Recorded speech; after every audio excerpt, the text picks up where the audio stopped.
So I tried to ask Jen there, like, as a cold start, what her favourite thing was about podcasting, and instead I got like a 45-minute deep, meaningful conversation about like the ins and outs of people and how they behave, which wasn't funny, by the way.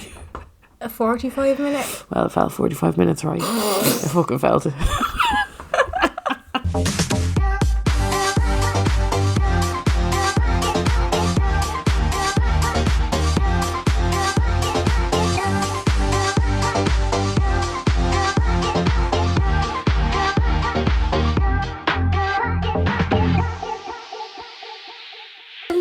And you're very welcome along to the Unpopular Opinion podcast. My name is Jen. And I am a slightly hungover, very tired Carla. Oh, you hungover? I didn't know you were hungover. Yeah. I forget those days. I was on the sauce.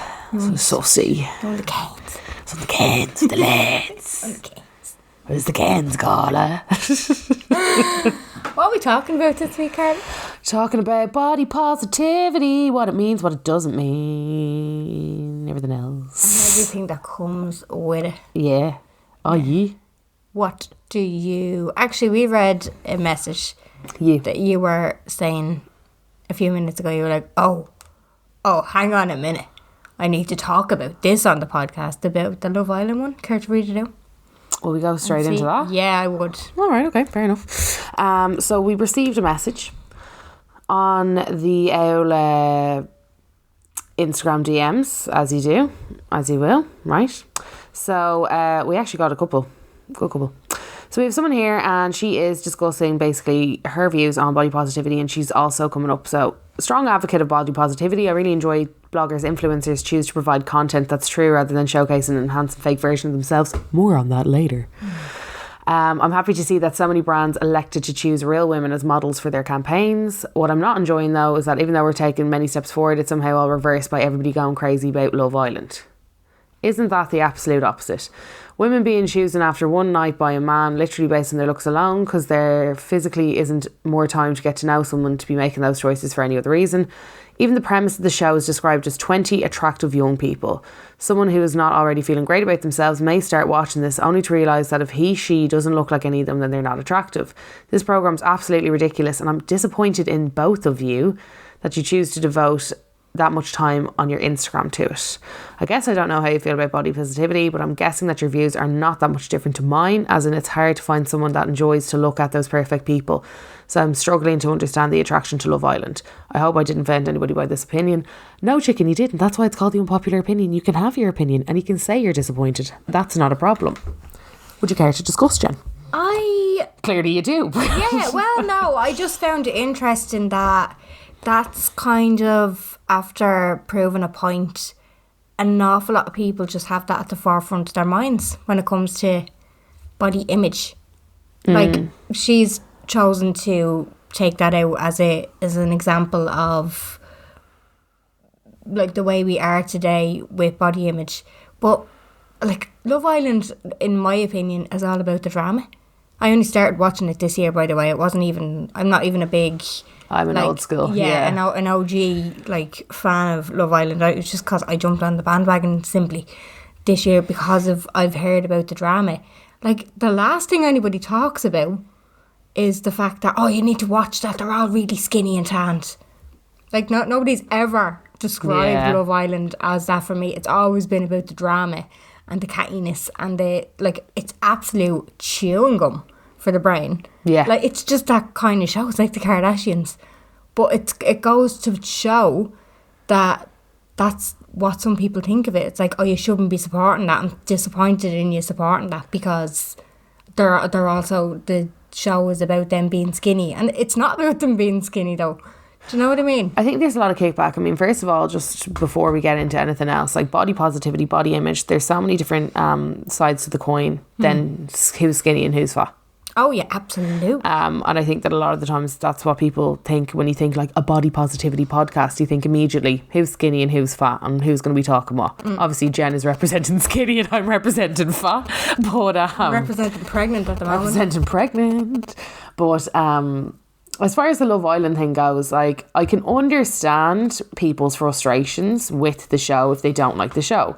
But at the same time, I've many frustrations with people that watch Game of Thrones and don't shut the fuck up about it. But, like, I also don't talk about that either.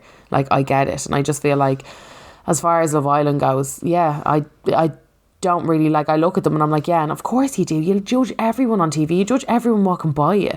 Like, especially if there's a girl that everyone's like, she's unreal, she's unreal, she's unreal. You're obviously going to want to throw in your 2 cents about that. Same with a lad, and everyone's like, he's so fit. Like, Tommy fucking Fury, I don't find him fit or attractive whatsoever. And people are like, oh, unbelievable. The things I would do to that boy. Like, Get that kind of thing. flutters. But that's what I'm like, even the first couple of episodes, I'm like, okay, over it. I never care to see what the cast look like. I care to see what the cast are doing. And that's my fascination with it, because it's just the fact that I'm not going to say admire Love Island. I don't admire it, but I think that it's such an invasive show, and people forget that it's almost like a Big Brother kind of show. Yeah. In the way that it's 24/7, it's pushing you, it's all this other kind of stuff. And the reason why I dedicate a lot of time to it is because I enjoy it. Yeah. Don't give a shite what they look like. They could be fat, old, ugly, I don't care.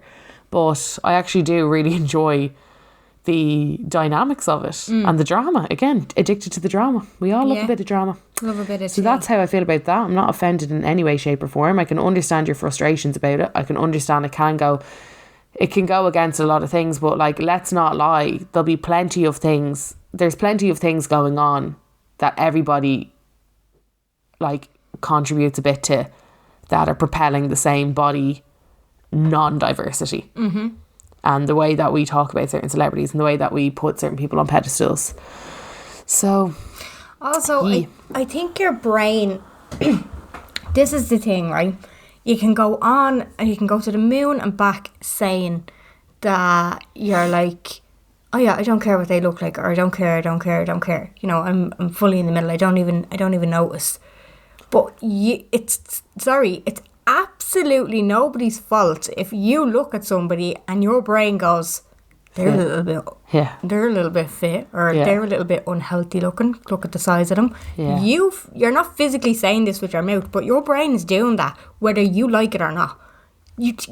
Like, I would love for one person to turn around to me and go, no, my brain doesn't do that. You cannot fucking help it. Your brain judges every single thing. That's because we're conditioned that way. Yeah. It's just, there's going to be the people who say it, and there's going to be the people who don't. Yeah.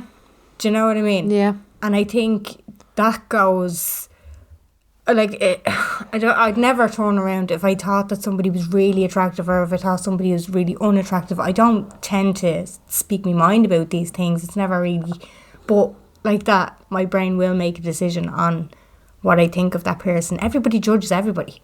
You can't help it. Like, people judge me. Do you know what I mean? Yeah. I think that's one of the weird things about, like, being online as well, is the fact that, like, people full judge your appearance. Oh yeah, but that's the thing. But like I said, there's going to be people who speak about it, and there's going to be people who don't. There's going to be people who's like, she's an ugly rotten bitch, and then there's going to be people who's like, she's actually not that fit at all. Yeah, like, exactly. She's actually gorgeous. But I think it's down to the person themselves, and it says a lot about the person if you do speak your mind on it or not. But I would never, like, you know, if somebody turned around just going, okay, between me and you, and don't say anything, because they'd never want to get back to the person. But when I first saw them, I thought, oh Jesus. Yeah. Do you know what I mean? Stuff, everybody kind of says stuff like that. Or you're going to have the type of person who's going to be like, no, stay, or she can't be wearing them. Jeez, no, she can't be wearing them. And like, now in a group of 20,000 people. And it's a funny thing, because I feel like as well, I feel the more we've kind of, obviously, the more technology has advanced. I remember, was it like, I'm going to say like the 2007 to around 2013 era, I feel like you could get away with slagging whoever the fuck you wanted. Absolutely. At any given point or time. There was photos circulating Facebook of like women wearing leggings and being like Michelin Man and all that other kind of stuff. Yeah. And that just doesn't fly anymore. No. Thank fuck. But I do wonder, is it because we're evolving, or is it because it's pandering? And like, pandering is something that I think we're going to talk a lot about in this podcast, because pandering is so, like, I feel like it's as much as we're moving forward with a narrative that isn't 100% like skinny. Paris Hilton is good. ugly and fat. Like, what was that show with the child? Honey Boo Boo. Yeah. Mama Boo Boo. Or whatever her name. Mama June. Mama June. Old Mama June. New Mama June's a different Mama June. But old Mama June. And it was kind of like that kind of like big, fat, slob, American. Yeah. American fat. Kind of vibe. We're moving away from the tipping scales. Now, I don't know. I want to hear from you, because what you're growing up being skinny. You were always skinny, weren't you? Yeah. Well, quote unquote, skinny. Skinny. Slim. Healthy? Yeah. I mean, like, I was never... So I don't know if I probably have to put it down to my medication, though. Do you know what I mean? Like, I got, like, puppy fat at different stages, but I was never... Overweight? I've never been over a size 10. Ever been slagged for being overweight? No. Ever been slagged for being underweight? I've been not slagged, but I have been called a skinny bitch. I don't think... Like... See, it's funny because if you call somebody a fat bitch, worst in the world. Call somebody a skinny bitch, not the worst in the world. And I kind of have to agree with the premise. I wouldn't Who wants to be called a fat bitch? Well, I wouldn't... No, it's not that. I wouldn't really be that offended if somebody called me a skinny bitch. Yeah. Do you know what I mean? Yeah. Yeah. I wouldn't. I'd be just like, yeah, whatever. Like, fuck off. Do you know what I mean? It's not as if... Like... I don't do anything to have the figure that I have. Like, been to the gym, I'd say I can count on one hand how many times I've been to the gym. Really? I just am naturally slim. Okay. And I do eat, I would say, like, my arteries are quite unhealthy. Yeah. You know? Okay. I'd say I probably have high cholesterol. Even though I'm only 31. Fair enough, yeah. I don't eat healthy. I'm just, what would they call it? Quote unquote, blessed. But... that's just the way I am. It's reality for me. Do you think there's more overweight people than there are slim people?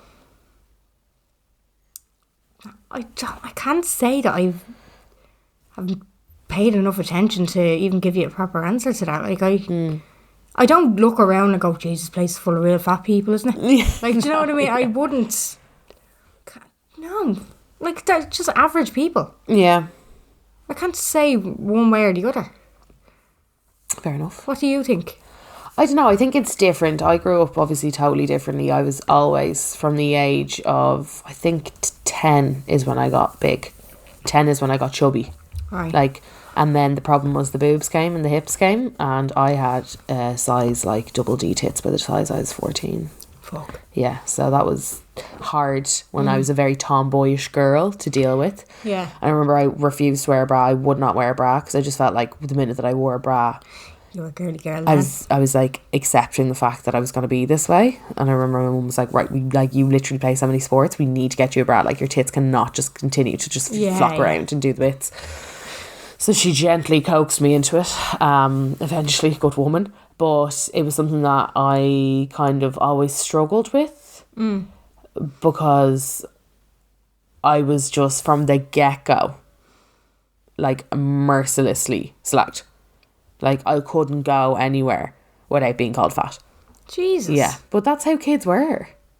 Yeah, they. That's how kids were. Like, think about it. I was 10 in 2000, and like 11, 2001, 2002, that kind of vibe. Like, back then, like, people, I think Paris Hilton took off in like 2004, and I remember when I was on Bebo, and I would have been around 14 or so, let's just like evolve into the future, and that was when the Victoria's Secret Angel show kind of got really popular, 2005, 2004, 2005, I think it was 2005 actually, now that I remember it, and everybody was like changing their icons on Bebo to like their favourite Victoria's Secret Angel, and I remember seeing their body and being like, I'll never have that. I remember thinking that at like a young age, being like, oh my God, I'll actually never have that. But then I also remember being like, this is like, it's so trendy to be like skinny, and like Paris Hilton was huge. I remember she came to Dublin and she launched her fragrance in BT2, I think it was. God, was her fragrance in BT2? Yeah, and she did a huge thing, and like, it was like, just, that was just, everyone loved her. That was the epitome. And do you remember Nicole Richie was the fat friend? Yeah, oh God, yeah. And then Nicole unfortunately got a fucking eating disorder and became the skinny friend, and now Nicole Richie is really, really skinny. And now she's known for being really skinny. Yeah. But she was known as being the fat one. Yeah, Paris Hilton was always a bit of a... What's that? A praying mantis? That's kind of what she reminds me of. But I'm sure she like, It was always really like, Paris Hilton made being skinny cool. Do you get me? Yeah. Like, I feel like, obviously, the way that the fashion industry has gone, we all know that, people had an awful time when they were young, especially models back in the day when Yeah. there was, like, no widespread, I suppose. Everyone knew models had eating disorders, but it wasn't a thing that was put around in the media. Yeah. And it was kind of like you were a tiny 6, and if you were anything over a 6, you were out the door, like you weren't working. yeah. And people kind of knew that. Whereas I feel like then Victoria's Secret was supposed to be about like curves and all that other kind of stuff. But I remember when I was younger as well, like Abercrombie was huge. Yeah. Do you remember when Abercrombie was big? Abercrombie. No. See, Just me. I was never into fashion. I Yeah. was like, even the way you were saying, people had Victoria's Secret models as their icon. Their Jen. All girls private school though, you have to remember. We fucking clung to anything. Yeah, we Yeah. had a very different upbringings, but I don't remember any of that.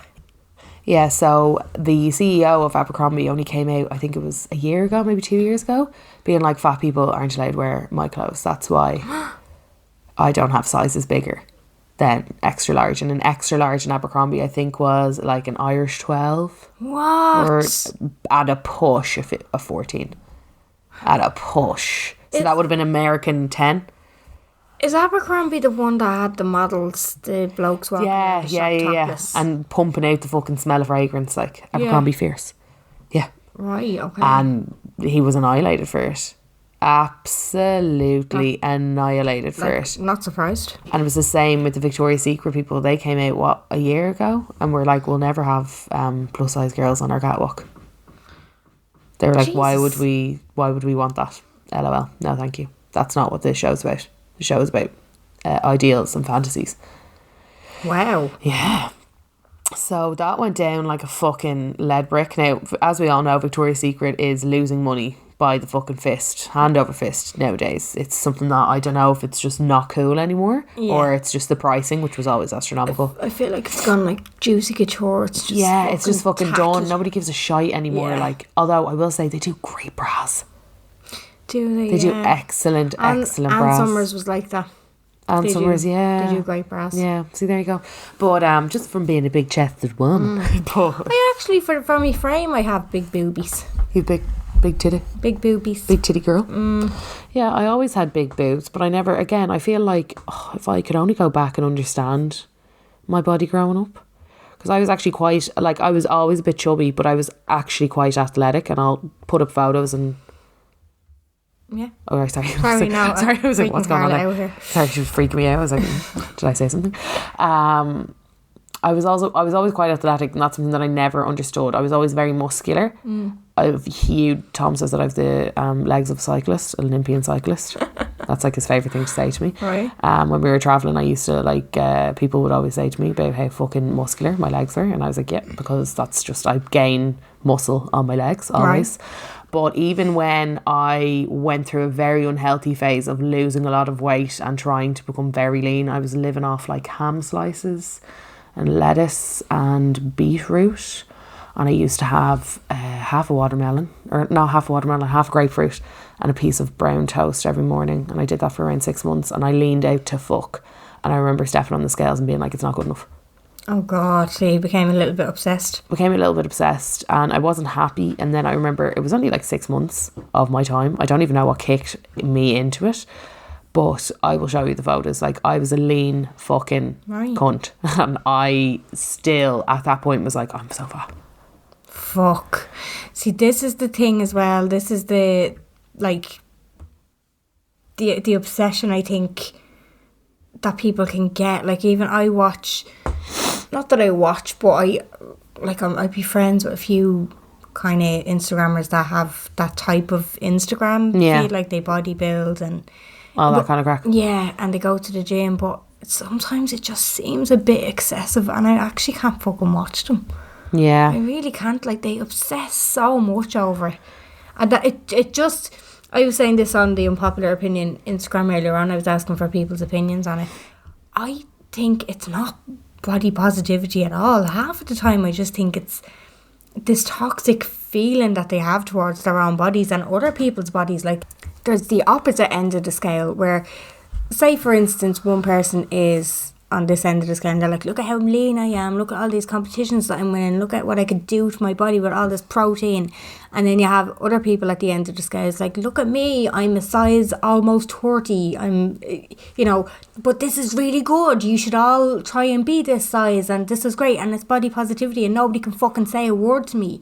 Do you know what I mean? Like, there's one blogger that I know that's like that, and it's like, she nearly gets offended by anybody who tries to tell her, hon, I think you could probably rein it in a little bit. Do you know what I mean? Really?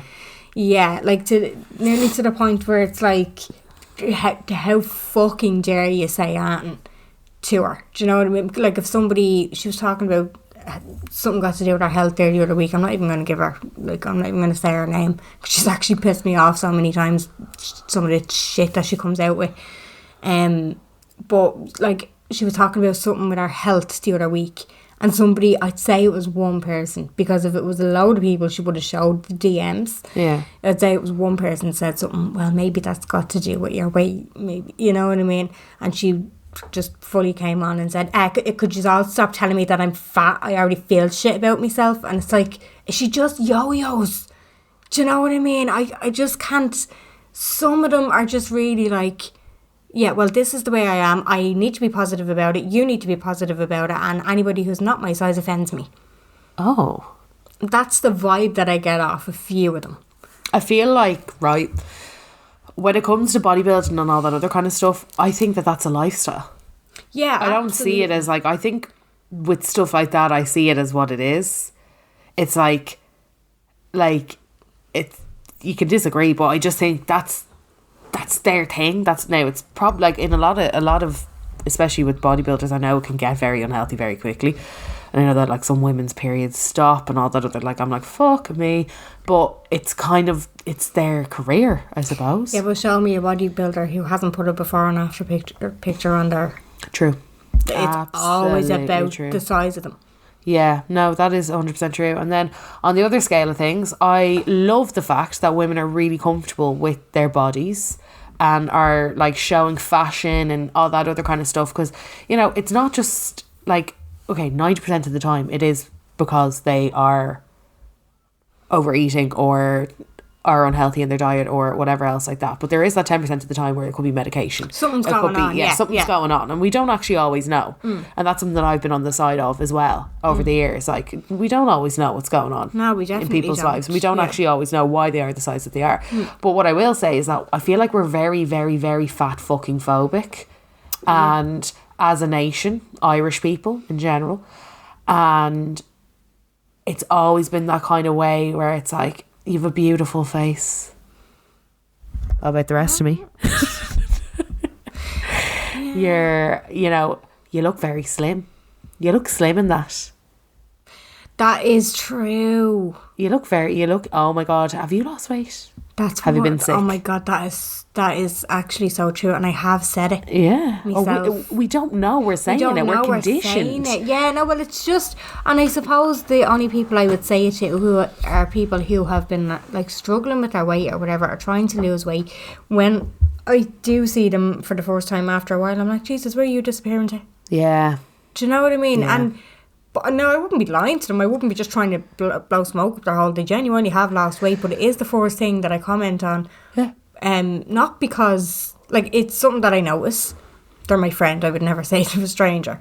But it's something that I notice, but it's something that I'm conscious that they're working on. Yeah. So it's also... It's almost like, well done you. Push. Yeah, exactly. Definitely. And I think there is that side of things, but it can't, like, I've had conversations with at least two of my close friends over my lifetime about them getting too slim and them starting to look sick and them starting to kind of an unhealthy lifestyle in the other way. And I feel like eating disorders are now spoken about, which is great. They're out there. Like, people now know what an eating disorder was. And I remember reading Jacqueline Wilson books when I was younger and like finding out Jacqueline Wilson was like an English author, but she did a lot of tween books. I was a big reader.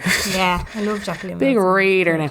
But she did a lot of kind of tween books, weren't they? They were like that kind of like 11, like 12. underage pregnancies. Yeah, and stuff like that. and there was like... Dustbin Baby was one of them. Dustbin Baby was a great one. Yeah, that was a fucking excellent one. And I remember she kind of dealt with eating disorders and bulimia and binge eating, and I remember kind of getting interested in what that was and what it meant, and I knew it was bad because of the way that it was written about, and I thought that was super clever because of the way that she wrote it. And obviously she wrote it because she was an adult at the time. Nobody understands these things. Obviously as a kid you're just like, that's really cool, but growing up then I had an understanding of what was right and wrong. But I have to remember that some people kind of heard of bulimia through Posh Spice, who had an eating disorder when she was in Japan touring with the Spice Girls. All she would eat was peas, frozen peas. I remember she came out in, I think, a book or some shit like that she put up. But that was what they were like, but she's amazing, so maybe I'll have one too.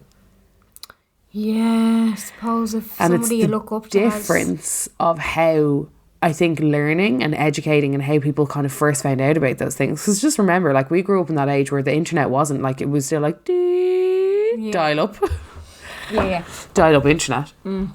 So I do think it was almost the way that it was pitched to you. I was a reader, so obviously big fan of Jacqueline Wilson, so that was where I kind of that was the first time I found out about eating disorders, and I was like, what the fuck, forget what book it was, but it was always pitched as a bad thing. And the way the character felt about herself was really, she felt shite about herself after she'd do it, and she felt so guilty, and she didn't know what she was putting her parents through. And I remember it was a real kind of like holy fuck kind of thing.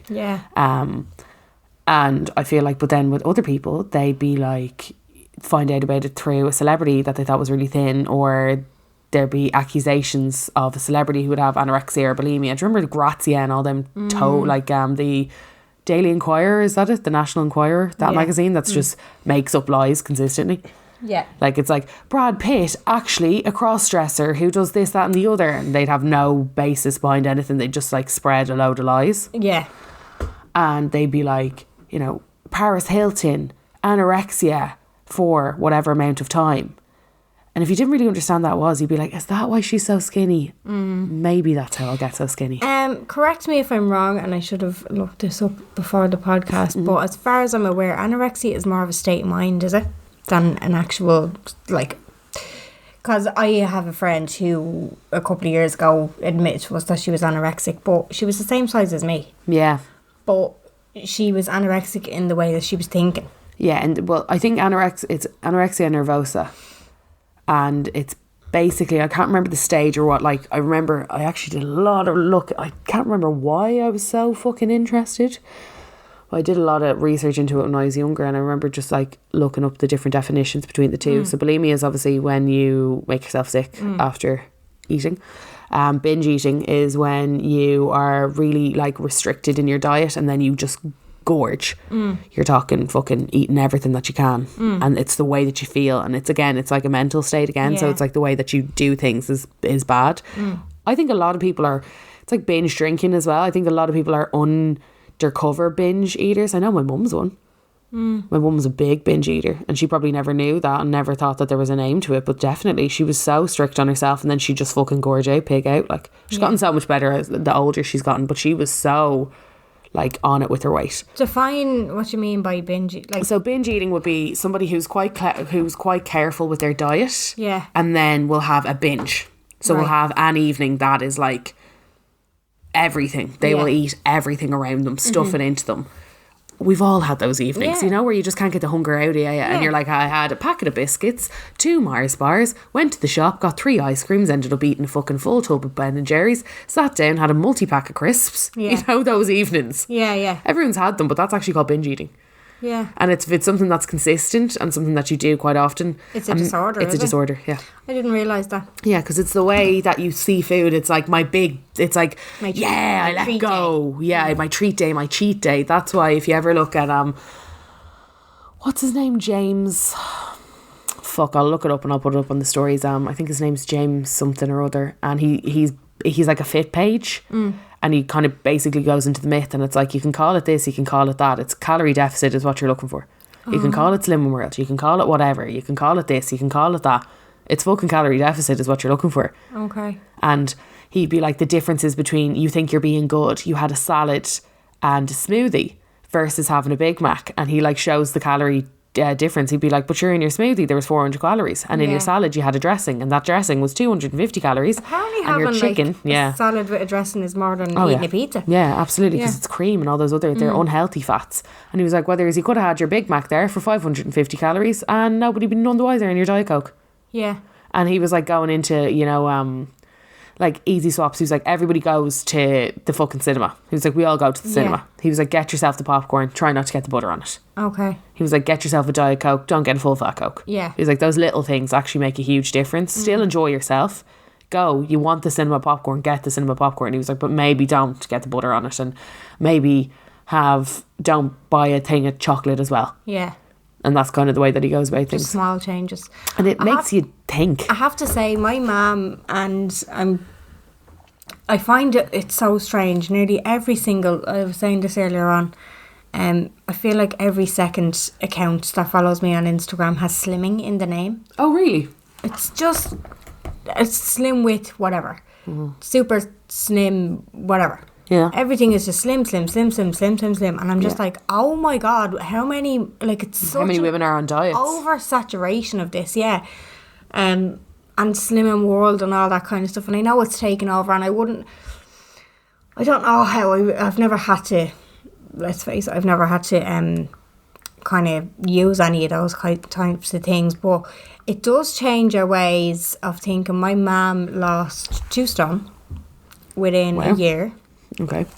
What she was doing before she started her slimming, the kind of journey, was that she wouldn't, like, she'd eat her breakfast and then she probably wouldn't eat until like 4 o'clock in the day, and then she'd have her dinner. Okay. Do you know what I mean? So she wasn't, but like, so her way of thinking was, and it was so funny because, like, obviously everybody in her class, wherever she was going, was like, oh no, I won't have my drink at the weekend, or I won't eat before the weigh-in. Because they were all like trying to cheat themselves into weighing in a little bit lighter. And my mum seemed to be the only one in the class. Like, my mum has her 3 cans and our wine at the weekend. Yeah. Right? And everybody in the class at the time that she was with just gave up drink altogether. Wow. But that's great though. It's not really though, Carla, because they enjoy their fucking drink. Do you know what I mean? Yeah, they enjoy their drink, but at the same time, like, alcohol, like, taking alcohol out of your diet. Now, I'm not one to fucking talk, but I will say that, like, alcohol is unhealthy. I know it's unhealthy, but there's no nutritional value in that. But wait till you see the comparison. Yeah. So all the women who said that they gave up drink would then go back on the drink when they hit their target weight. I'll pile it back on. Yeah. My mum didn't give it up. She changed small things, kept things that she enjoyed, changed little things within it, lost the 2 stone and maintained, and doesn't go to that class anymore, and she's still the fucking target weight that she is. Yeah. Do you know what I mean? Because she did it slow and steady, as opposed to giving up fucking everything at the beginning, then being like our target weight for a while, and then piling it all back on. Yeah. Do you know what I mean? There are certain ways of thinking of it, and it does work. Do you know what I mean? It just seems to be like a fucking epidemic at the moment. What, slimming this diets? and slimming that. And I think with the Instagrams, I'm chuffed for anybody who has a slimming Instagram, because I think it's a really good way of having a diary. Yes, absolutely. And being accountable. Because my problem is with losing weight has always been my accountability. Right. And if nobody held me accountable, well, fuck me, it was a free-for-all. And it still is to this day. To this fucking day, I'm struggling with my weight. And I'm really struggling lately because I'm bigger than I've ever been. This is the largest I've ever been in my entire life. And I never thought I'd say that after one of the lows that I hit when I was like 20. I was very big. I'm bigger now, and my issue is accountability. So I think that with Instagrams, I'm like, fair fucks to you if it helps you along the way. Yeah, absolutely. Like, look at Jen's journeys.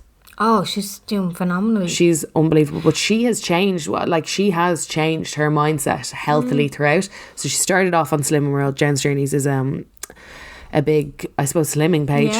She'd be diet and all that other kind of stuff. She was on Slimming World. She lost 11 stone. I think she's at 11 stone now in total, but she's kind of changed now. So she lost the initial 5 stone or 6 stone on Slimming World, kept on the Slimming World for a while, but now she's got in a trainer and she's doing her diet differently now.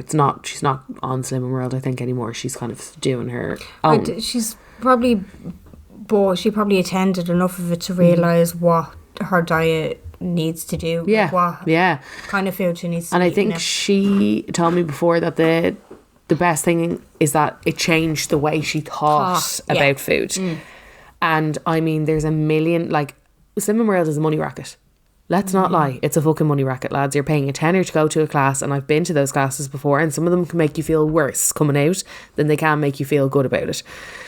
It's a great idea of the way that they make you think about slimming, and the way, like, even myself, I've tried it out, and that's the model that I felt worked the best for me, because it was the one that worked the most with my lifestyle. When I was on Slimming World, I was taking 4 flights a week. I was in a fucking airport 24/7 where there was only McDonald's or Burger King or a shit sandwich out of WH Smith. And it was something that kind of allowed me to be like, right, what I'll do is I'll do this, and I'll have this, and I've counted this as a sin, and I've done this, and I can only have whatever. But it's all, if you break it down, it's all just, you're staying under a certain amount of calories, and you're allowed to have like 300 cheat calories a day, kind of thing, or 300 unhealthy calories, if you get me. But a trainer could do that for you as well. Yeah. And could also teach you how to get kind of fitter.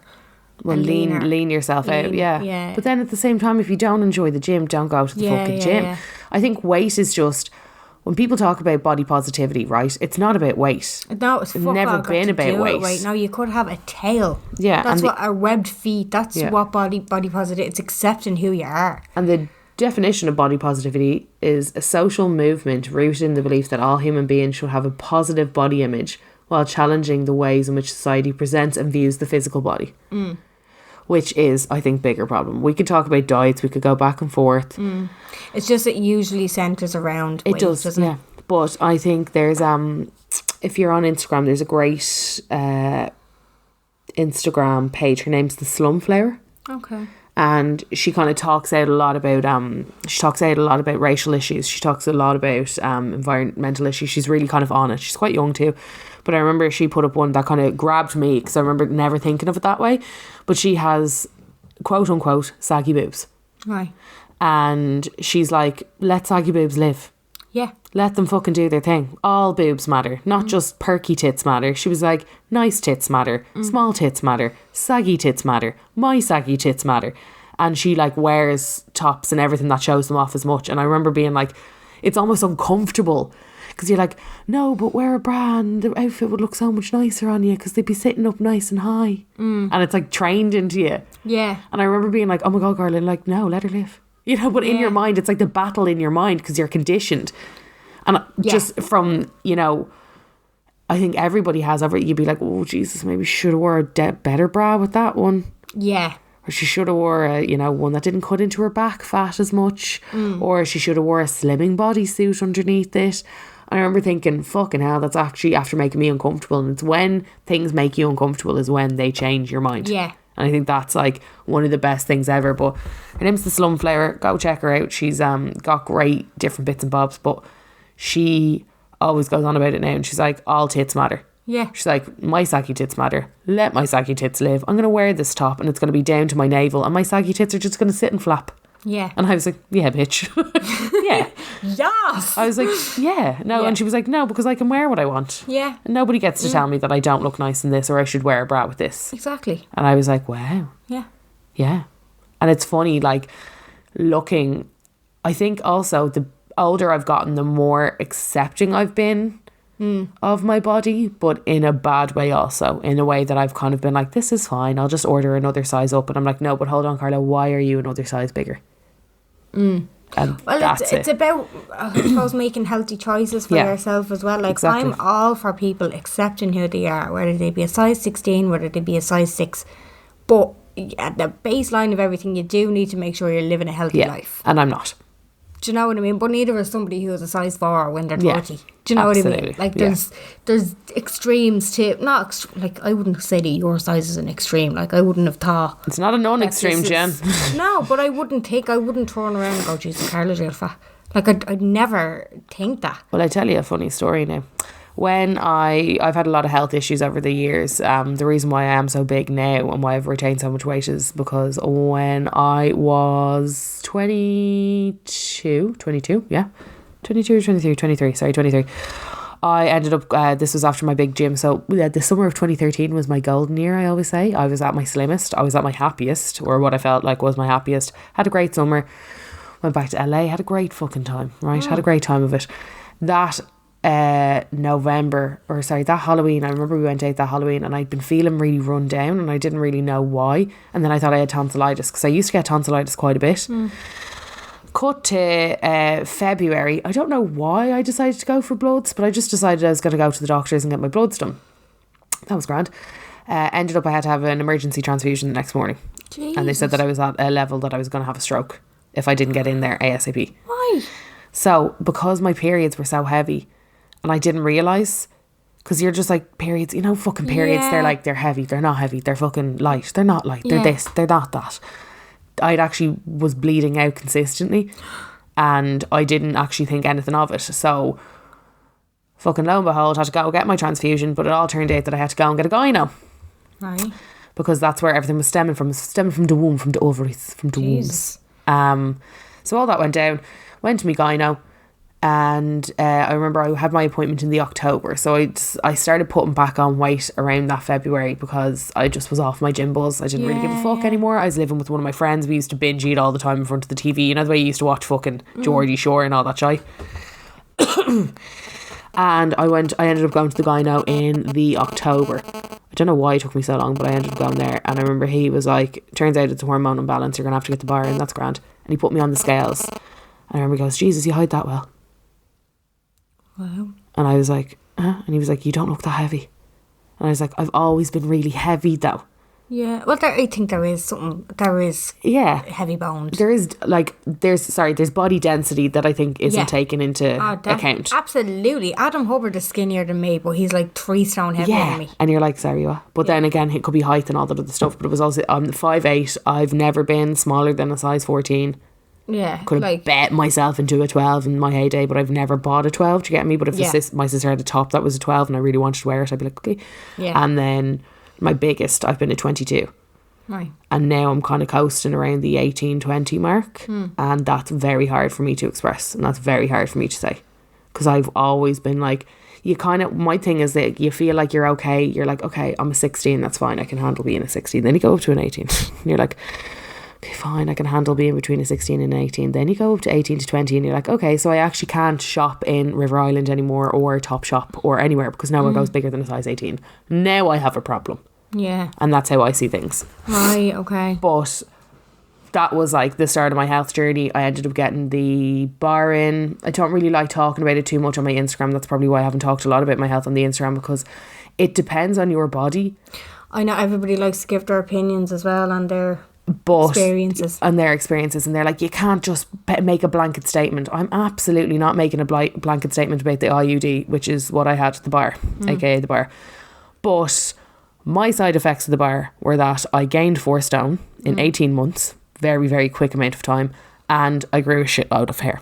And that's why I've really nice long hair now. If everyone was like, how are you so blonde and your hair's so thick? I'm like, that's the bar. Yeah. Eventually I had to get it out because I went to my doctor. My doctor wasn't happy with the fact that I had obviously gained so much weight. I got it out last May and I got the coil in immediately. And the same day I got the bar out, got the coil in. But the whole thing was around my weight. Right. Because the heavier you are, like they were like, the bar is not going to last as long in you, the coil isn't going to last as long in you. Just like if you take the morning after pill and you're heavily overweight, it doesn't, you know. If you, just speaking from somebody who works in a pharmacy, if your BMI is out of range, so if you don't have a healthy BMI, like a pharmacist has a duty of care to weigh you before they give you a morning after pill. Just because they need to warn you that this may not work. Yeah. Which I think is fair enough. I think it's fair enough as well. Like, a lot of people will call that fat shaming, but like, sorry, no, it's not. And I just knew that when I had the bar on my arm, they were like, now, because you're bigger. Because I was bigger when I was getting it in. They were like, now. Yeah. And I remember my gyno said, if you could just lose a stone. He was like, really slowly, try and lose a stone of weight. I ended up fucking gaining whatever. But he was like, just will you be at a nice, healthy range? Yeah. But even so, I remember my doctors being like, now that's not going to go for 4 years, that's going to go for 3, so because of your overweight. And I was like, right, okay, grant. Always was like, fine, it's just because I'm a bigger unit, like that's fine. Well, I think it's more so down to BMI, rather than actual BMI. I've got a lot of fucking issues with BMI. Have you? Yeah, it's been disproved so many, like people talk, like not disproved, BMI is obviously something that's like a medical thing, but like the way that people talk about BMI, like sure, there's bodybuilders out there who have an unhealthy BMI because of the fact that they weigh so much because of their muscle and all that other kind of stuff. So it has been disproven a lot of things. But I feel like one of my friends, she's really lean, she's really healthy, but even she cusps on an unhealthy BMI. Right. Yeah. And I'm like, how? You're 5'10", you hit the gym, you're fucking whatever, like. They're doing this thing now with, especially with Operation Transformation, there's an awful lot more going into it now, rather than just BMI. Like there's your visceral age, it's called. Oh. We were doing this thing, and it was an incentive from RTA. They sent out the weighing scales to all the pharmacies. They probably still have them. So I asked, do they have a visceral weighing scales if you'd like to know, but it takes in well more information than your BMI. Your BMI is your age, your weight and your height. Yeah, height, age and weight. That's what calculates your BMI, but there's so much more goes into your... Oh, as well, because your BMI, a lot of weighing scales, they'll actually measure the fat in your hands. Like there's handles. You know, in the old school weighing machines in the pharmacy, like there's two handles on the side. You hold them, it'll actually measure the density of the fat in your hands. Oh, I'd love which that. Also goes towards your BMI. My hands have gotten real fat. You're so hard on yourself, I feel like. No, it's not that, right? And I feel like... Or is it just because I'm so used to looking at you that I don't see? I don't know what it is. I think people are like, there's Carla, that's just that. I think it's because I know what I was. And I think for the Throwback Thursday, I'll post a photo. And I remember seeing this photo of myself, guys. And I remember being like, I've gotten so big. And now looking back at that fucking photo, if I could even be half that little fucking skinny bitch. You know what I mean? But I remember seeing it and feeling devastated. And being like, I'm huge. Really? And looking back, I'm like, I'm skinny. But not skinny, but I was like, I'm tiny. I'd kill to be that size again. And it's mad how the mind works. It's mad what it does for your confidence and fairness. Yeah, it's more about that. It's more, and I think also I've always been a Sparty girl, right? And I kind of got out of that obviously with the fact that, you know, I'm not in school anymore and I'm not fucking young anymore and I've got a fella and I've got a fucking job and all that other kind of shit. Like, but I will say, you know, when you just don't feel great about yourself. Yeah. There's the difference. And I just don't feel 100% comfortable in my size. It's all about being happy, isn't it, though? Yeah, and that's exactly it. Do what makes you happy. Exactly. And if you look great and you feel great, there's so many people that I see and they've gained weight and I'm like, fuck, they look great though. Yeah. They look that bit healthier, glowier. Like they're living their life, like they're enjoying their life, you know? Yeah. And I think it's a lot to do with upbringing as well. Like I have a lot of friends where their mums kind of always said, you know, oh, moment on the lips, a lifetime on the hips and all that other kind of shit. My mum never said any of that shit to me. No, neither did mine. But she never, like, she was always very strict with food and stuff like that because just of her own thing. But she was never kind of like, you've gotten fat. What's that about? I don't know many. Well, I actually don't know anything in my life that has been like that with any of my friends or anything, any of those parents. Like it's but then again, like that, I've never had a problem with weight, and it's down to, I think, not having having thyroid problems. And my metabolism just always been up to fucking 90. Like, I've never had those problems. So what I would have experienced in terms of body and weight and all that, like, you would have a completely different experience. Like, it's just, weight discrimination I feel like, for you, and it's weird because I feel like I don't even have the right to comment on, because I've never had a problem, but that's the way people make me feel. No, I feel like you should comment. And I feel like it's like, can we just open the fucking conversation? Yeah, but see, this is the thing about the whole thing about political correctness, about body image. It's like, you don't have a problem. You're skinny.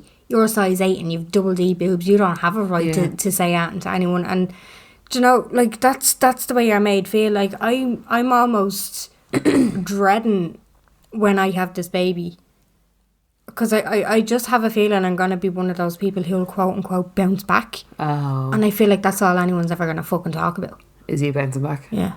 Like Rosie Connolly, for instance. She's a naturally very skinny girl. This is the thing. People were fucking complaining about this, Carla. Yeah. People were complaining about the fact that... So, Rosie Connolly, she's an Irish blogger, she's a gorgeous girl. She's, I think, younger than me. 28? 28 or so? She's my age, yeah. She's your age. She has 2 kids now. She just had Remy in, I don't know what month it was. She's only about 2 months old.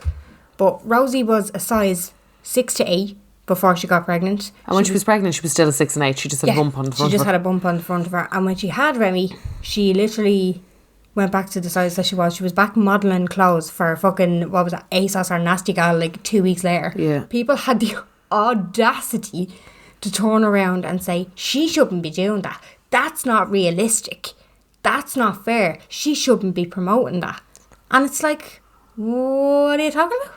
And like, I didn't get involved in this conversation. I just saw it online. And people were saying, well, that's not really fair of you to say that. Like, that just comes from a venomous place, I think. That just comes from a jealous place. That is her reality, hon.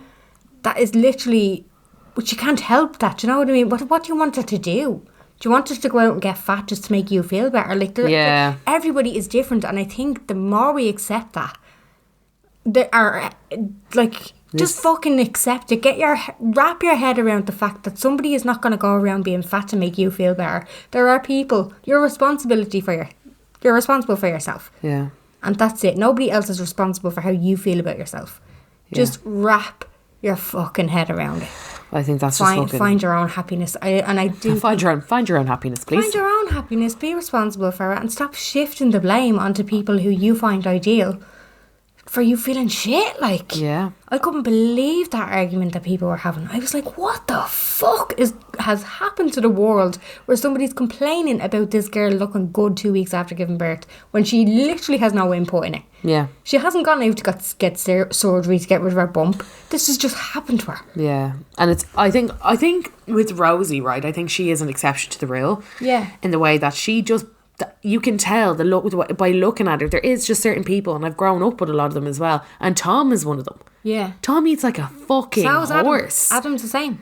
And the prick can't put on weight, and he's like, oh no babe, I have put on a little bit of weight, like I used to be. And I remember when I met him, he was a 28-inch waist. And I remember being like, hey, Jesus Christ, it's a very skinny waist. But he didn't look that way. He's got fucking big arse and chunky thighs. But like, yeah. I remember just being like, Jesus. But he's just one of those people. And his twin is the same. She just doesn't seem to put on weight. Yeah. And I'm like, you fuckers. But with Rosie, I'm like, lads, she's clearly one of those people that just have a really high metabolism. One of my very good friends, Heather, as well. She's the same. She's always been slagged. People have called her Spider. People have called her fucking Lanky Larry. They've called her all this other shite, like String of Piss and all that other stuff, because she is tiny. And she'll be one of those girls that when she gets pregnant, it will be like somebody placed a bump on her and then took the bump away. And that was it. Nothing will change about her. But unfortunately, I know when I get pregnant, if I get pregnant, I'll be like a fucking house. I will, because the hormones are in me. Everybody is just different though. That's the thing. That's what I'm saying. People need to... Well, I could be wrong. I could stay the exact same and just have a bump. Just be a chubby girl with a bump. Little chub. Little chubby chub. Like, I don't know. Everybody is so different as well, aren't they? Like, I think just the sooner we accept just to accept who we are. Well, there you go. On that, this is something that I also want to say. And something that I feel needs to change, and something that I can't, when I see it happen in front of me, I just can't get behind it. And I've really wanted to talk about it on my Instagram, but I haven't been able to, and I probably will, but I haven't kind of had the mustard in me to do it. Like, so I will say, guys, sometimes on Instagram when you have ideas, like, you couldn't be fucking arsed, because you just know the DMs, the amount of work that goes into it sometimes to kind of go out there with a strong opinion. I know it's probably happened to you before with like your observations or any of that other kind of stuff. Even with your Love Island video, something that you know is going to have a reaction, it can be tough to kind of get into. But I think I just can't get behind, especially new Irish lines and especially Irish retailers. And especially, like, I know there's one that just fucking launched. It's called Got That Way or some shite along those lines. And they go up to a size 14. I cannot get behind you doing that. I've done research into this before. They've done interviews with so many different retailers and everything else like that. There is absolutely not one reason. There's actually not a reason in the world for why clothes stop where they do. Yeah. There's actually none. No. Like, there's people that have done so much research into it and have put extensive amount of time and effort and everything into trying to figure out why, like, Misguided and Boohoo. Now, I will say, Boohoo and Misguided have done well. They have a curve range now, and Pretty Little Thing, they have a curve range. And a lot of the times in Pretty Little Thing, they'll actually have the same item from a 6 to a 26. Yeah. Or a 6 to a 28 or whatever else like that, which is great. But what I don't understand is like other retailers. First of all, if you're starting up like a new Irish fast fashion website, and let's not lie, fast fashion is bad for the planet. It's fucking bad for all of us. If you're going to do it, how fucking dare you come out with that up to size 14 bullshit? Like, I'm sorry. Yeah. What's your excuse? Your excuse is that you get it made in China. And a lot of Chinese samples will only go up to that size. Yeah. So also questioning your integrity as a brand. Yes. Like there's so many different things that I'm actually questioning right now. Because I just want to say, fat girls, we like to look fashionable. We like to look good. Yeah. We like to wear. See what you were wearing? I want to wear that, but in my size. Yeah. I don't want to wear a dowdy, frumpy smock dress because you feel like I should just have to cover everything that I own. I don't want to wear a baggy t-shirt that has no shape. I still want to wear a nice skirt. I want to wear a nice dress. I want to get my legs out. I want to get my tits out. Because, funnily enough, they're quite perky and big. I enjoy them. Yes. And you're dead right. And it's... I think the problem with that as well is that it's increasing this kind of fat phobia, and it's like the curve section. No, fuck off. Just have them go up to a normal size. Exactly, yeah. It's like, no, but I don't want that. Because guess what? Most people, if you have something that's in a size 6, right, and it's kind of made for a size 6 body, because let's not lie, there's loads of things that are out there made for a size 6 body, I'm going to kind of guarantee you that a size 26 isn't going to buy it.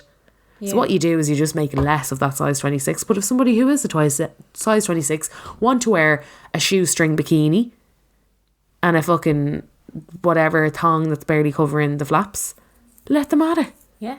But you just have to do that. It's part of buying. It's part of being in a buying team. Yeah. And I just think it's I just can't get behind all these new fucking websites that are like Miss Pap. Fuck off. Where's your sizing? Yeah. Fuck off. Where is your sizing? It fucks me off to no end. Yeah. Also, I think the likes of pennies and stuff like that, the sizing has changed in them.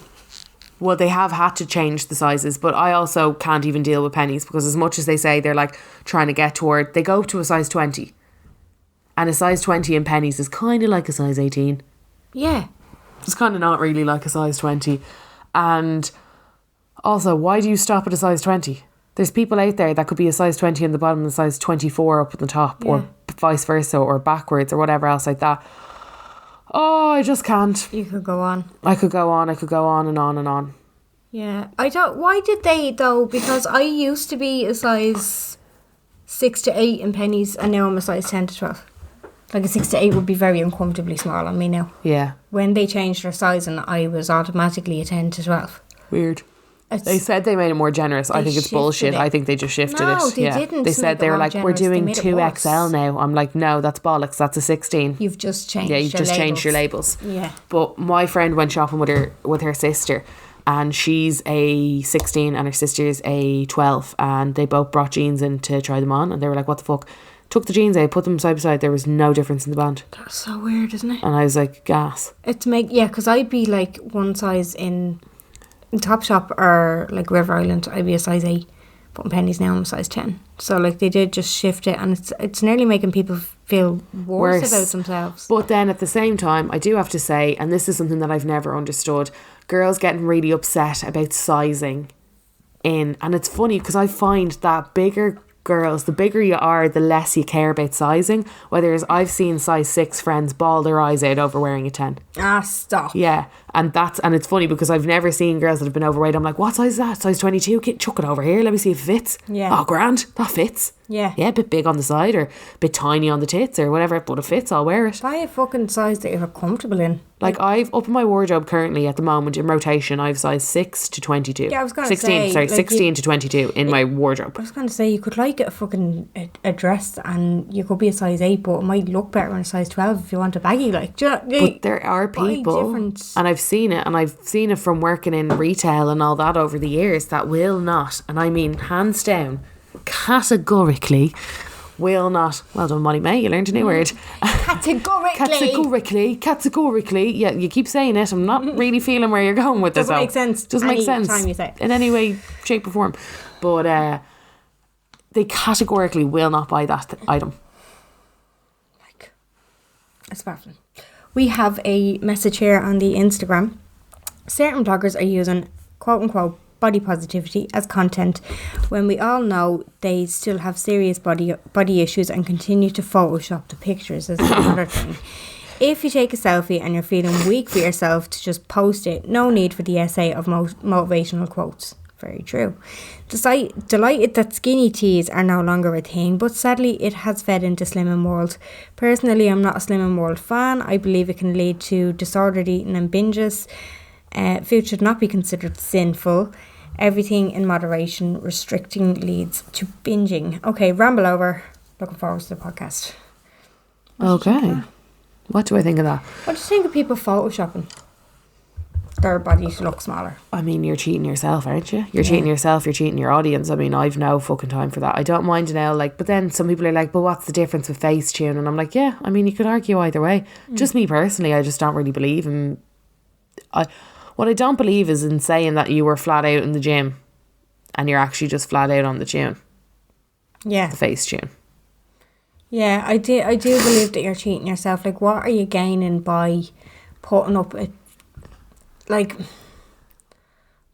tucking your waist in, you know, making yourself look skinny? Obviously, you want to put the best version of yourself out there, but I just don't know what people are gaining by doing it, because you're cheating yourself, you're cheating your followers. All you're doing is, like, you're opening yourself up to the fact that you're going to be talked about if you're seen in public. Yeah. Like, there's one blogger in particular who constantly has said she'll improve, still hasn't. And she's like, I'd say she's 4 times bigger. Not like 4 times bigger, but like 4 sizes bigger than what she says she is. And people just constantly get at her for... And, like, I don't agree with people getting at her for her size. And I actually don't think that that's what they're trying to do. But they're trying to call her out for her lies. It's frustration. It is, like... And then... It's like knowing your child has stole the cookies. Yeah. And then it's like... This same one was selling stuff on Depop saying that they were size 12s when they were really size 16s. But she'd cut the tags off. It was just... It's just... Like, who are you trying to fool? Just be fucking honest. Yeah. Do you know? But that, I think also there needs to be like a separation of fucking church and state when it comes to that, in the way that, like, you're a bigger thick for believing it. Yeah, that's true. You know, and we're not questioning it when you've seen her out, or certain things like seeing a dodgy photoshopped photo and not like, and believing it. And I think there is a way that, like, there's a lot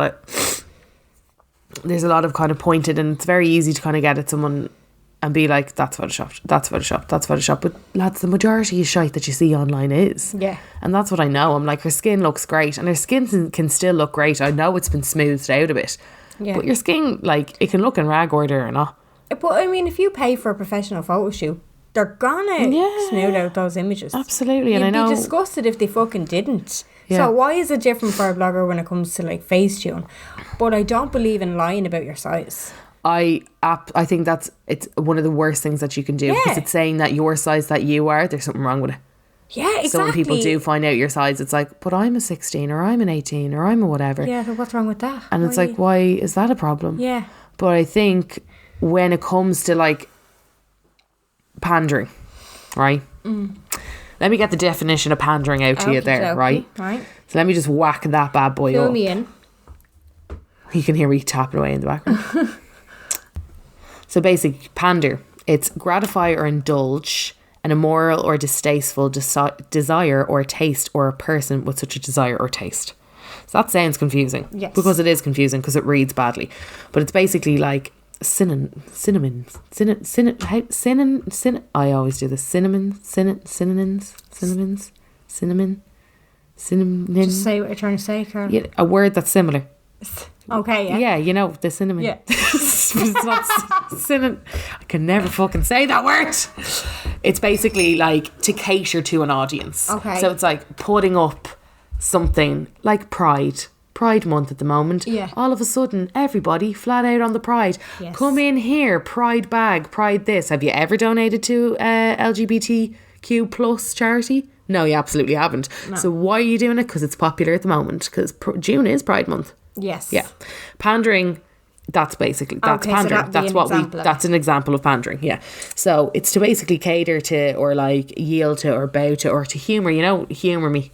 Yes. It's basically like pander to me. That's Yeah. quite a lot Yeah. of body, quote unquote, body positivity people would do. Yeah, absolutely. And it's like this whole bullshit of like, stretch marks are okay. I've grown up for years thinking that I was fucking When drop me out. realistically, we know that they actually can't stand the sight of their own body. But Like, they're just kind of doing it. They're doing it because it's a fucking hot topic at the moment. And because people are going to be like, woo, well done. Yes. Love that you said that. Go, babe. Love you. Blah, blah, blah, blah. Fuck me. Drop me off. Yeah. Like, leave me anywhere but on this planet. Yeah. You actual energy robber. Especially when you know that this person has such an unhealthy view of their own self. Like, they've shown patterns of that in the past. And it's like, why are you saying this? Like, that's exactly what it is. It's pandering. It's just trying to get people on side again to get that bit of, well done, hon. Yeah, and it's like, so sorry, guys, my skin looked like shite and your skin could be glowing to the gods. And it's like, babe, your skin looks amazing. Thanks so much, guys. Yeah. Fuck off. Yeah. But it's like, it's fine once, it's fine every so often to put up a photo and be like, I thought it, like, even some of my old photos, and be like, I thought I looked shite. Looking back now, I think I look great. Yeah. Fine. Or even to put up a post saying, here, I've had a shit week. I feel bloated. I feel fat. But here's a pic. But fuck it, I'm gonna just fuck it. Here's a pic of me now. I'm just gonna bang up this photo. It's not perfect, but it's how I'm feeling right now. But I mean, these big, outrageous, like, long captions, and it's like almost like a fucking Seamus Heaney poem going on underneath it. Yeah. And I'm like, I'm over it. Yeah. I can't stand this level of shite in my face. When you it's I don't mind it if they actually believed it themselves, but you know that they don't. They're just trying to get a couple of likes. It's not that. It's just the fact that they fucking know they're going to get a couple of likes. Like, it's like, I swear, nowadays I feel like people get fucking pregnant for social media and everything. Yeah. Jen. Did it. Jen did it. Did it. Checked that box. Fuck me. Like, so yeah. That's how I feel about that whole situation. And I just think that, like, a lot of things need to change. The way that we view people, and what I was saying earlier about feeling uncomfortable. And it can happen where you can see things and you're like, I've done that before. Fuck my life. As long as you take that and you, like, think about it and you're like, right, what am I going to change? Yeah. Then you're growing. You're fine as a human. You're absolutely grand. What's not fine as a human is knowing that you've been doing, saying, or acting like something's wrong with people, knowing that they, can't do anything about it, or yeah.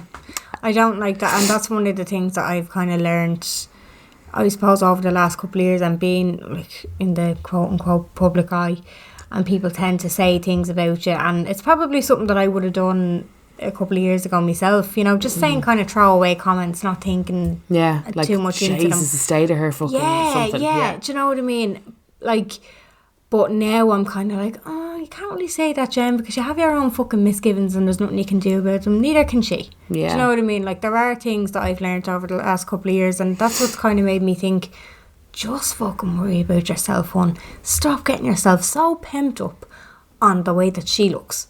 Yeah. Do you know what I mean? Like, I just think we need to just deal with our own shit and just let everybody be. Let them be. Let them live. Let them be. Let them live, unless they're homophobic, xenophobic, and well, fuck those. racist. Fuck those Any assholes. of those, really, to be honest. That's kind of my vibe there. Yeah. I mean, I could go on and on. I think I've said my main things, my main frustrations. I'll probably talk about it more on my own Instagram, because it will tend to flare up just with the way that we're going and the way that we're navigating life at the moment. I think it will flare up again, but that's kind of where I stand on that whole thing. I think as long as you're happy, as long as you're confident doing what you're doing, as long as you're confident getting your cellulite arse out, or your fucking stretch marks out, or any of that other stuff, and just the one thing that I will say is that I've tried to hold back from comments, and that's something that I'm working on. Now, they slip out, they will slip out. But what I have done is, especially like when I see, I think it's more, and it's something that I, like, even my sister has done, and I know some of my friends have done, they'll see a model, they're like, oh, bit of cellulite there. But it's more like, oh, that perfect human being That has a has bit a of flaw. it's Yeah, like, yeah. oh, Jesus Christ, there's a bit of cellulite there. And it's almost like, gets you giddy. You're like, Yeah. woo! You're like, yeah. Maybe I'm not so different. Yeah. So it's like, you don't want to be bad though. You're not like, look at you with your fucking cellulite. Yeah. Arse on you.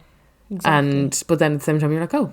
But then I always find that with those situations, when you do see somebody who you had pictured as perfect in your head, and you see these little flaws, they're not making a big deal out of them. They're not putting up a long fucking spiel about, oh yes, my life is so perfect and I look so amazing and my tan is wet, but look at the stretch marks. Like, they're not. They just don't even comment on them because they've just fucking accepted it. And it's not even a thing for them. But the people who notice these things will notice it, and they'll feel better about themselves, and that's all that needs to happen. And I will say as well, something about Instagram that I really appreciate now. I'm sure it's bound to happen in the future.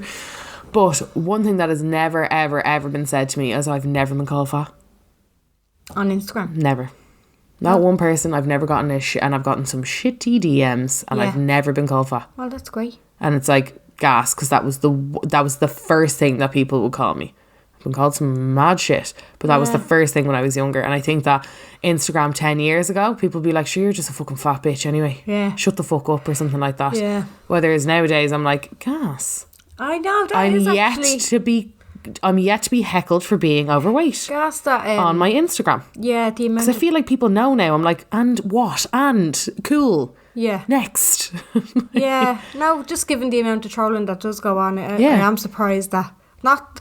Yeah, no, but you know. I think you know what I'm trying to say. Like, you're I'm like, I am surprised. You're surprised at the level of trolling that I've had, and the level of trolling that hasn't come up. That's happened. That That it's people something haven't that gotten that petty, because people have said it to me about me teeth. yeah. Do See, you know? and I just can't get over that. Yeah, well, I'm not surprised.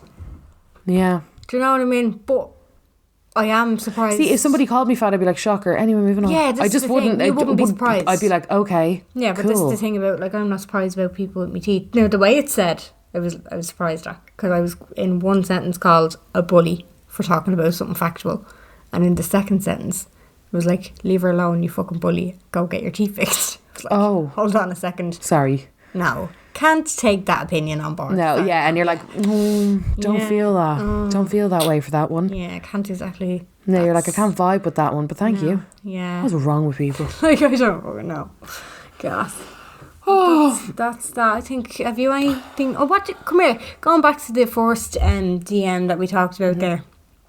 What do you think about the fact that Love Island only has slim 20-somethings on it?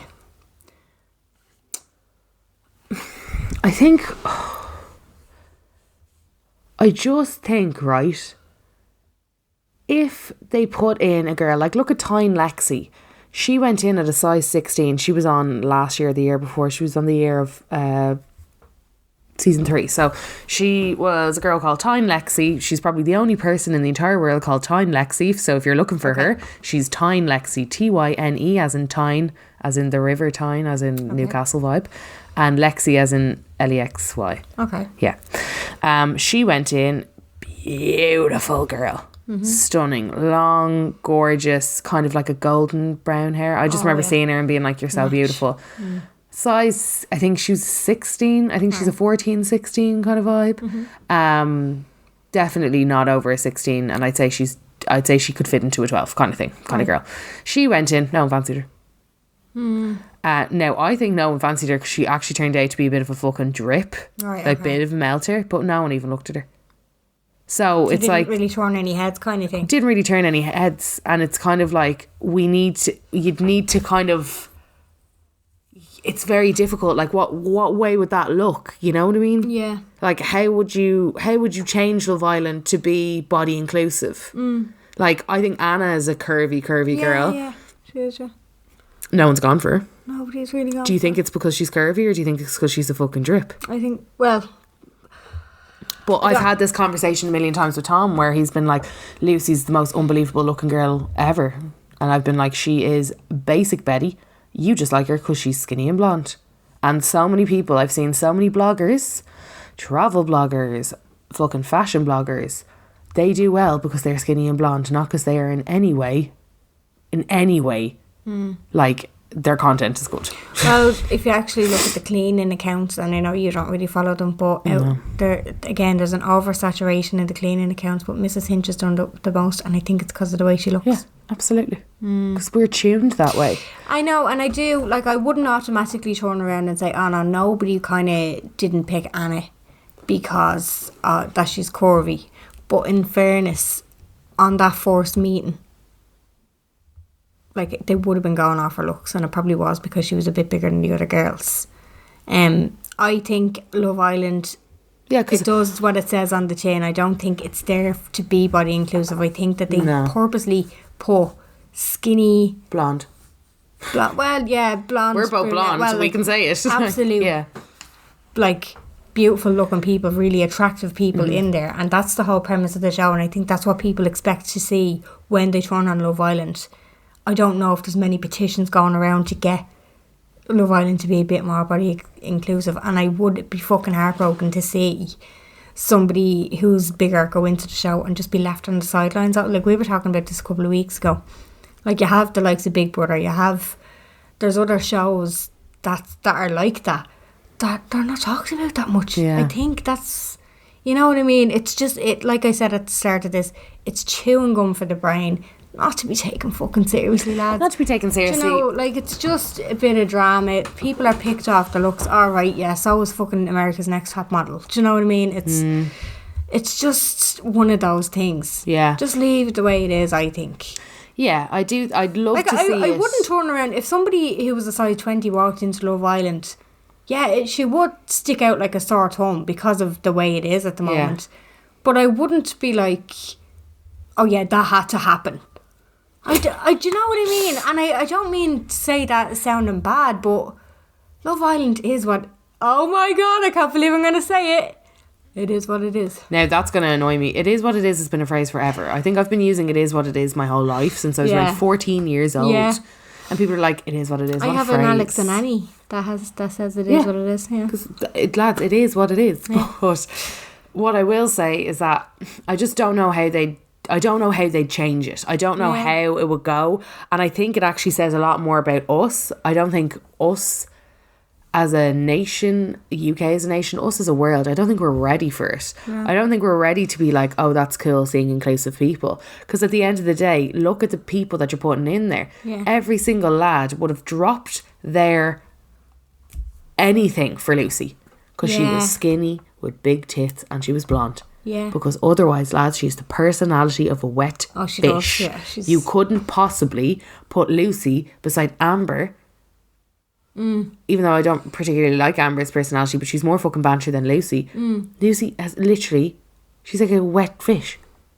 But then again as well, it's like Instagram, isn't it? They only show an hour out of 24. Yes. I don't think they particularly show the banter that they all have. I think they should, because it's boring at the moment. It is fucking boring, because what they all keep saying, and Michael keeps saying it about Amber, and Tommy keeps saying it about Lucy, and Molly keeps saying it about Tommy. They're like, oh yeah, but I have so many bants with you. Like, we have such banter. And I'm looking at it going, but bitch, where? Like, where? You've never have banter on screen. Like, waiting for the banter train. Yeah, exactly. Like, where? So that's what I mean.